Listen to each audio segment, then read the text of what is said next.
ఆస్ట్రోచార్ట్ రాబోయే 25 సంవత్సరాల మీ పూర్తి 80 పేజీల జాతకం కేవలం 300 రూపాయలకే.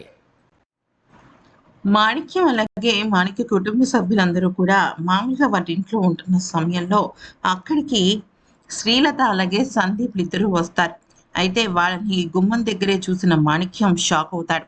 ఈలోపు అక్కడున్న శ్రీలత ఏమంటుందంటే, ఏంటి మాణిక్యం, ఆ రోజు నిన్ను మా ఇంటి గుమ్మం తొక్కద్దు అని చెప్పి బయటికి పంపించేశాను, మళ్ళీ ఇప్పుడేంటి నేను మీ గుమ్మం తొక్కుతున్నానని ఆశ్చర్యపోతున్నావా అంటూ మాట్లాడుతుంది. అంతేకాకుండా నేనిప్పుడు నీతో ఒక ముఖ్యమైన విషయం మాట్లాడడానికే ఇక్కడికి వచ్చాను అంటూ చెప్తుంది. దానికి మాణిక్యం రియాక్షన్ ఏమి ఉండదు, అసలు మాట్లాడటనమాట. ఈలోపు అక్కడికి ఏమవుతుందంటే, మాణిక్యం తల్లి అంటే రామలక్ష్మి తల్లి మాణిక్యం భార్య అక్కడికి వచ్చి లోపలికి రండి వదిన గారు అంటూ వాళ్ళని లోపలికి పిలిచి కూర్చోబెడుతుంది. అయితే కూర్చోబెట్టిన తర్వాత ఏంటి విషయం అని అడిగితే, ఇక శ్రీలత షాకింగ్ విషయం చెప్తుంది. అదేంటి అంటే, రామలక్ష్మి మెడలో తాళి పెరిగింది అని అంటుంది. ఇంకా నల్ల పూసలు పడలేదు కదా. ఆ తాళి పెరిగేసరికి ఇక దానికి రామలక్ష్మి వాళ్ళ అమ్మ షాక్ అయిపోతుంది. అది చాలా అశుభం కదండి వదిన గారు అంటే, అవును ఖచ్చితంగా అది పెద్ద అశుభమే అని అంటుంది.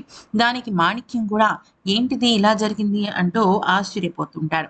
అయితే ఈలోపు శ్రీలత ఇంకొక షాకింగ్ విషయం ఏం చెప్తుంది అంటే, తాళి పెరిగిందని అశుభమని మా గురువు గారిని పిలిపిస్తే ఆయన మళ్ళీ సీతాకాంత్ అలాగే రామలక్ష్మిలకు పెళ్లి చేయాలని మళ్ళీ తాళి కట్టాలని సూచించారు అని చెప్పడంతో వెంటనే రామలక్ష్మి వాళ్ళ అమ్మ అది కరెక్ట్ కాదు కదా, అది అంత మంచిది కాదు, అరిష్టం కదా అంటే, మీకేమీ తెలీదు, మీరు కాసేపు కామ్గా ఉండండి, మేము మా గురువు గారిని నమ్ముతాము అంటూ శ్రీలత కొట్టి పడేస్తుంది. అయితే మాణిక్యం మాత్రం ఇక్కడ శ్రీలత ప్లాన్ ఏదో ఉందని దానికి మనం అడ్డు చెప్పాలి అని అనుకుంటాడు. ఈలోపు రామలక్ష్మికి ఒక శుభవార్తని ఫోన్ వస్తుంది. అదేంటి అంటే, ఢిల్లీ కోచింగ్కి తనని రమ్మంటారు. అదే సమయంలో అక్కడ సిరి మొత్తం అంతా కూడా వింటూ ఉంటుందన్నమాట. ఏంటిది ఇలా జరుగుతుంది అన్నట్టుగా.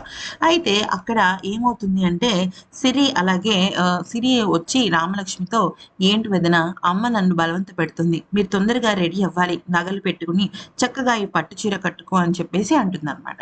అయితే అక్కడున్న రామలక్ష్మి మాత్రం ఏమనుకుంటుందంటే, ఇప్పుడు ఈ సమయంలో నేను ఢిల్లీకి వెళ్తాను అని సీతాకాంత్ సార్తో చెప్తే అది చాలా బాగోదేమో అనిపిస్తోంది. అలా అని చెప్పకుండా వెళ్ళిపోవడం కరెక్ట్ కాదు. ఆయన నా కోసం, నా చదువు కోసం ఎంతగానో ప్రయత్నించారు. నేను నిజంగా ఆయనకి చెప్పకుండా వెళ్ళిపోతే ఆయన ఎన్నో నిందలు పడతారు అంటూ ఆలోచిస్తూ ఉండిపోతుంది.